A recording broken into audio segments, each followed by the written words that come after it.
আমার আল্লাহ পাক বলে দিয়েছে কিয়ামত কারীব হয়ে গেছে। ইনসাক্কাল কামার, তোমরা কি দেখোনি চাঁদ দুটুকরো হয়ে গেছে? আমার আল্লাহ সব জানিয়ে দিয়েছেন। এর উম্মতিরা, এই কোরআনকে যদি আমরা ফলো করে চলতে পারি, আমার আল্লাহ আমাদের দুনিয়ার ফিতনা থেকে বাঁচাবে। আমার আল্লাহ পাক আমাদের সকলকে দুনিয়ার ফাসাদ থেকে বাঁচাবে। মানুষ রূপে যে শয়তান আছে সেই শয়তান থেকে বাঁচাবে, জিন রূপে যে শয়তান আছে সেই শয়তান থেকে বাঁচাবে। আর আমার আল্লাহ যে বলে দিয়েছেন ইন্নাশ শাইতানা লিল ইনসানি আদুউম মুবিন, সবচেয়ে বড় দুশমন হচ্ছে মানুষ জাতির, সবচেয়ে বড় দুশমন শয়তান। ওই শয়তান থেকে আমরা বাঁচতে পারবো। হে উম্মতিরা, মুসলমানের ছেলেরা, এই কোরআনকে সামনে রেখে হাবিবুল্লাহকে আমাদের আইডল করে হুজুর পাকের ইত্তিবা অনুসরণ করে যদি আমরা চলতে পারি, আমার আল্লাহ আমাদের সাজা দেবে, বদলা দেবে। আমার আল্লাহ আমাদের সাজা দেবে, বদলা দেবে।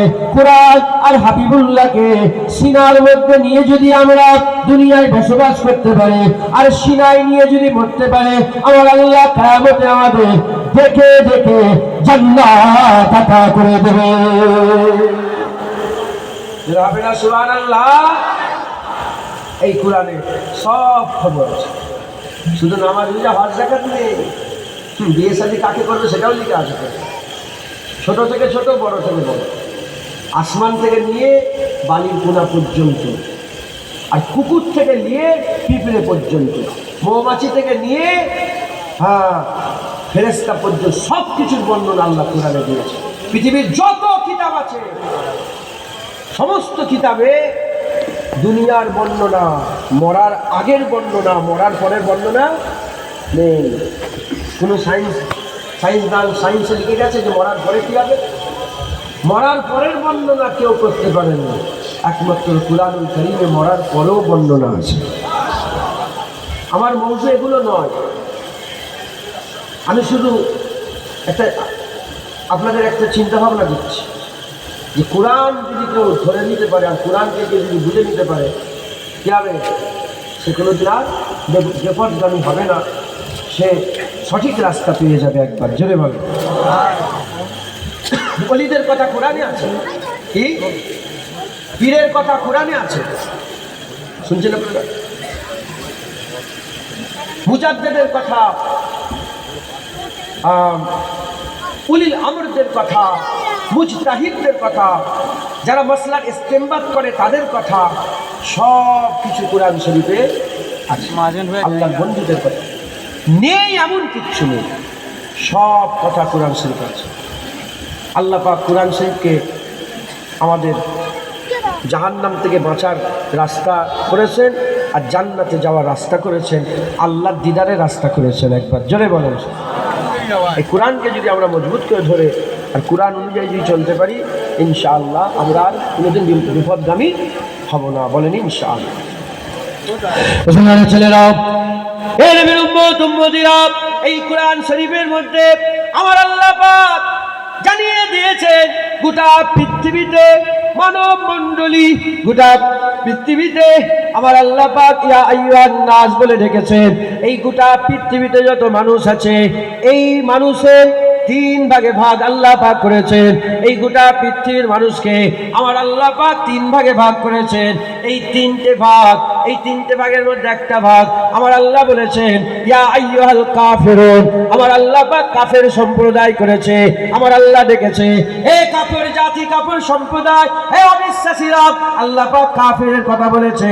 তারপরে ওই কোরআন শরীফের মধ্যে আল্লাহ বলেছেন ইয়া আইয়ুহাল মুনাফিকুন। আল্লাহ মুনাফিকের কথা বলেছে। আমার আল্লাহ পাক মুনাফিকের কথা বলেছে। এই মুসলমানের ছেলেরা, 3 নম্বর আমার আল্লাহ পাক কোরআন শরীফে ইয়া আইয়ুহাল্লাযীনা আমানু বলে আমার আল্লাহ মুমিনদের কথা উল্লেখ করেছে। কটা দল বলেছে কোরআন শরীফে? 3 দল। যা দেখছেন গোটা পৃথিবীতে এই 3 দল, কাফের, মুনাফিক আর মুমিন। কাফের, মুনাফিক আর মুমিন। কাফেরদের বর্ণনা, মুনাফিকের বর্ণনা আর মুমিনের বর্ণনা। ছেলেরা, আমার আল্লাহ পাক যখন আমভাবে বর্ণনা করেছেন, আমার আল্লাহ পাক যখন করেছেন। আমার আল্লাহ পাক যখন মানব জাতিকে বর্ণনা করতে চেয়েছেন, মানব জাতিকে আমার আল্লাহ বলতে চেয়েছেন, আমার আল্লাহ বলেছেন ইয়া আইয়ুহান নাস, ইয়া আইয়ুহান নাস। যখন আমার আল্লাহ গোটা মানব জাতি থেকে আলাদা করে মুমিনদের করে খেতাব করেছে, আমার আল্লাহ বলেছে ইয়া আইয়ুহাল্লাযীনা আমানু। আর মুমিনদের থেকে আল্লাহ বাছাই করে যখন আমার আল্লাহ নবীদের করে বর্ণনা করেছে, আমার আল্লাহ বলেছে ইয়া আইয়ুহান নবী, ইয়া আইয়ুহান নবী। হে নবীর উম্মত উম্মতিরা, মুসলমানের ছেলেরা, পার্লামেন্ট যে আছে ওখানে যে মেন জায়গায় বসে আছে তার নাম হচ্ছে প্রধানমন্ত্রী। এই প্রধানমন্ত্রী গোটা মানব জাতিকে, গোটা তার দেশবাসীকে তিন রকম ভাবে খেতাব করে। এক নম্বর বলে হে আমার দেশবাসী, এই দেশের মধ্যে হিন্দু আছে, খ্রিস্টান আছে, ইহুদি আছে, নাসারা আছে, শিখ আছে, ক্যাথলিক আছে, ইলুমিনাটি আছে, নাজ্জাসী আছে, মুসলমান আছে। যখনই বলে আমার দেশবাসী, ভারতবর্ষে যত মানুষ আছে সবাই পড়ে গেল এক নম্বর ডাক। দ্বিতীয় নম্বর প্রধানমন্ত্রী ডাকে হে আমার ক্যাবিনেট সদস্য। যখনই ক্যাবিনেট সদস্য বলে সব বার হয়ে গেল, শুধু ক্যাবিনেটের গুণাচিনা কিছু লোক বাকি রয়ে গেল, তারপরেতে ওই প্রধানমন্ত্রী আবার বলে হে আমার মন্ত্রী সভার সদস্য। যখনই মন্ত্রী সভার সদস্য বলে তখন ক্যাবিনেটেরও সব লোক বাদ হয়ে গেল, 2, 4, 5টা মন্ত্রী রয়ে গেল। ওই রকম দ্বারা উদাহরণস্বরূপ বললাম আমার আল্লাহ পাক ইয়া আইয়ুহান নাস বলেছে, ওর মধ্যে কাফির আছে, ওর মধ্যে মুনাফিক আছে, ওর মধ্যে মুমিন আছে। আমার আল্লাহ ইয়া আইয়ুহান নাস বলেছে। আর যখনই আমার আল্লাহ ইয়া আইয়ুহাল্লাযীনা আমানু বলেছে তখন কাফির বাদ হয়ে গেল, মুনাফিক বাদ হয়ে গেল, শুধু মুমিনরা রয়ে গেল।